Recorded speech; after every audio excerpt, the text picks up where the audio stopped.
И еще об индивидуальном строительстве. Дачники могут воспользоваться имущественным вычетом при возведении дома на своем садовом участке. 13% от общей суммы затрат. А учитывая, что сегодня дачные массивы особенно активно застраиваются, новая льгота как нельзя кстати. Как получить налоговый возврат и кто на него может рассчитывать, выяснила Елена Кононова. О том, что за строительство жилья на дачном участке можно вернуть 13%, Игорь Сизев узнал недавно из соцсетей. Говорит, очень кстати, как раз с супругой мечтает поставить большой дом, подальше от города, где тихо и спокойно. Свайный фундамент уже готов. Теперь подсчитывает, во сколько обойдется сруб. Покупку квартиры в ипотеку даже не рассматривал. Залезать в многолетнюю кабалу, с его слов, совсем не хочет. На самом деле вот ипотека – это же такая вещь, что переплачиваешь очень большие деньги.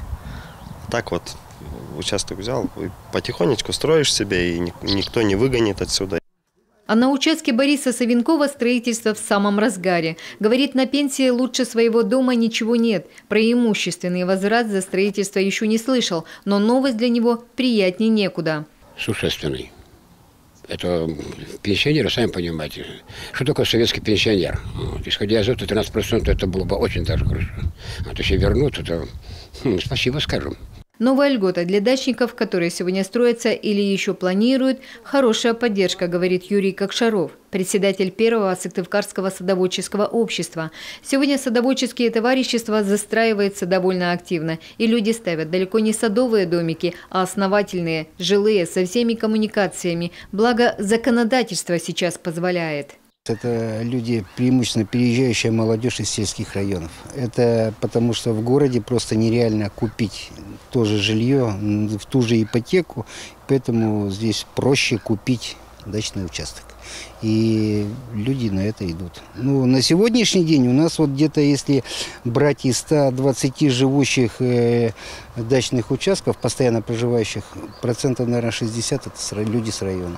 Возведение жилья удовольствие тоже не из дешевых. Миллион обойдется только, чтобы под крышу дом поднять. А 13% от всех затрат сумма немалая, и ее можно вложить в обустройство жилья. Сейчас максимальный размер возврата 260 тысяч рублей. В зачет идет не более 2 миллионов. На имущественный вычет могут претендовать те, у кого дом официально считается жилым и зарегистрирован не ранее 2019 года. Вернуть часть затрат можно двумя способами.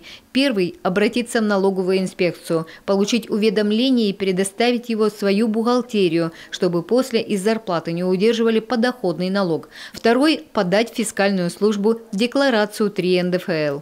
Для того, чтобы получить имущественный вычет, возможно обратиться, один из способов – это обратиться в налоговую инспекцию с декларацией 3 НДФЛ и к ней приложить подтверждающие документы. Это документы, подтверждающие как право собственности, договор купли-продажи, выписка из единого реестра прав и документы, подтверждающие понесенные расходы.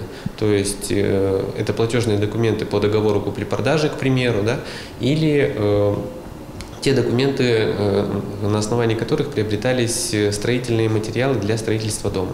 Если человек для строительства дома нанимал подрядчика, то должна быть смета, в которой все расписано, какие материалы и на какие суммы приобретались. Если же дачник своими силами поднимал объект, то должен предоставить чеки. Как поясняют в налоговой службе региона, учитывается первичная отделка. Что в этот перечень входит, можно уточнить в общероссийском классификаторе видов экономической деятельности. И в каждом случае будет проводиться камеральная проверка. Это займет 3 месяца. Спустя еще месяц средства поступят на счет заявителя. Елена Кононова, Олег Жуковский, телеканал Юрган.